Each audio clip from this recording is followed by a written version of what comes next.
احادیثو کې راځي چې په عباداتو په حسناتو ګناهونه معاف کیږي او الله په قران کریم کې فرمایي من يعمل سوءا يجز به سوچ ګناه وکړه ضرور به وي ورته جزا ملويږي او حدیثو کې راځي چې د صدقو په وجه او د منځونو په وجه ګناهونه مړ کیږي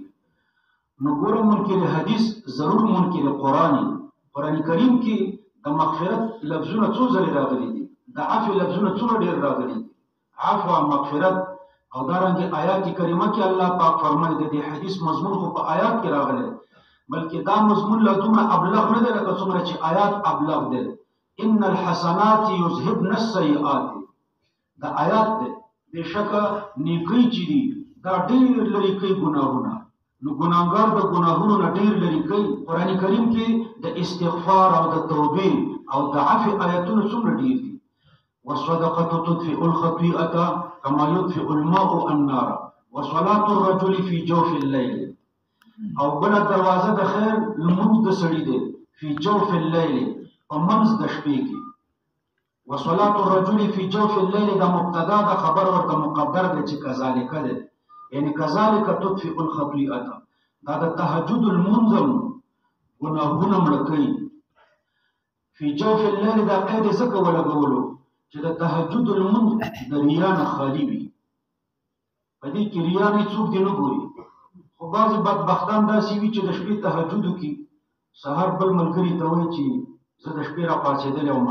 او ته خو خپل خوب کې دې خبرې کولې په زور یې ورپه یادوي چې ما د شپې تهجد کړي دي ما داسې ډېر لیدلي نو وصلات ځان دې هم ستړی کړو عبادت دې هم خپل خراب وصلات الرجل یو مولانا چې مې لیدو د ورځې به روژه و ماښام به یو دروازه به یې وټکوله وایي تاسو به روژه ماتوم د خان صاحب کور و نو دا به د ریا نه خو نه دی خالي د ریا نه خالي الله پاک ته عبادت کوي وصلات الرجل في جوف الليل لمونځ سړي د شپې په منځ کې د شپې منځ کې یو ته یو الله یې بل څوک دی نه ګوري نو دې ته ضرورت نشته چې ته سهار د خلکو ته پیسې کې ثم تلا بیا نبی کریم صلی الله علیه وسلم دا آیات کریمه تلاوت کړو چې تتجافى جنوبهم عن المضاجع لرې کېږي اړخونه د دوی د خوابګاهونو نه حتی بلغه تر دې چې دې ځای ته ورسېدلو چې یعملون د تهجد المنځ ډېر برکات لري چې د پابندۍ سره یې کوئ علمي برکات هم ډېر دي اخروي برکات دنیوي برکات ته به دا ګمان وکړي چې دا برکات ټول په همدې کې رامنحصر ثم قال برسول الله صلی الله علیه وسلم فرمایل الا ادلک برأس الامر وعموده وذروه سنامه آیا زه تا ته ښودنه ونه کړم په رأس د دین سر څه دی وعموده د دین ستنه څه ده